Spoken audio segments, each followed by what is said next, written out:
कि मुस्लिमों को बार बार देशभक्ति साबित क्यों करनी पड़ती है, बताइए सुधांशु जी। अब मैं बताना चाहता हूँ किन मुस्लिमों को साबित करनी पड़ती है। ये बताइए, भारत की सेना का पहला गैलेंट्री अवार्ड विनर कौन था? ब्रिगेडियर मोहम्मद उस्मान। आपने किसी सपा बसपा कांग्रेसी को देखा हो ब्रिगेडियर मोहम्मद उस्मान के घर पे जाते हुए? वीर अब्दुल हमीद की शहादत की 85वीं वर्षगांठ हुई, प्रधानमंत्री जी ने घर पे बुलाया, इनमें से कोई उनके घर पर भी नहीं गया।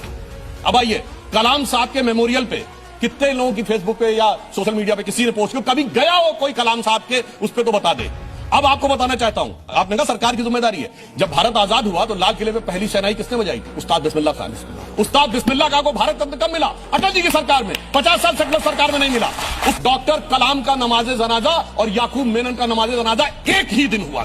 कितने लोग गए थे वहां कलाम के नमाज जनाजा में? 2007 का साल, कलाम साहब का टर्म खत्म हो रहा था। कलाम साहब को दूसरा टर्म देने के लिए हम लोग चाह रहे थे। राजनाथ सिंह जी ने आकर उनसे बात भी की थी, उस समय राष्ट्रीय अध्यक्ष थे।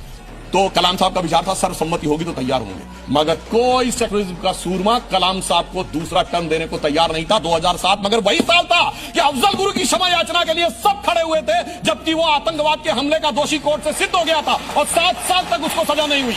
अब बताइए, देशभक्ति हम साबित करने की बात करते हैं। दूसरी मैं बताना चाहता हूं, एक से एक मुस्लिम देशभक्त हुए। आलम शेख इतने बड़े कृष्णभक्त कभी हुए, तो उन्होंने नाम ही नहीं किया होगा, कभी उनकी कब्र पे कोई नहीं गया होगा। अभी आपने पद्मावत मूवी देखी थी? पद्मावत लिखने वाला कौन था? मलिक मोहम्मद जायसी, एक मुस्लिम था, जिसने अलाउद्दीन खिलजी को विलन दिखाया और ये बताया राणा रतन सिंह की तारीफ की। मलिक मोहम्मद जायसी कब्र पे कभी कोई गया हो? और आपको पता वो कहां के थे? रायबरेली के रहने वाले थे। ये चिरयुवा भी कभी नहीं उनके यहां पे गए। और इसलिए कहना चाहते हैं उल्टा अलाउद्दीन खिलजी को रहमतुल्लाह अलैह पता नहीं क्या क्या बोला है टीवी पे आकर। इसलिए मैं कहना चाहता हूं, जो मुसलमानों में देशभक्त तबका है उसे आप ओन नहीं करना चाहते, उसके लिए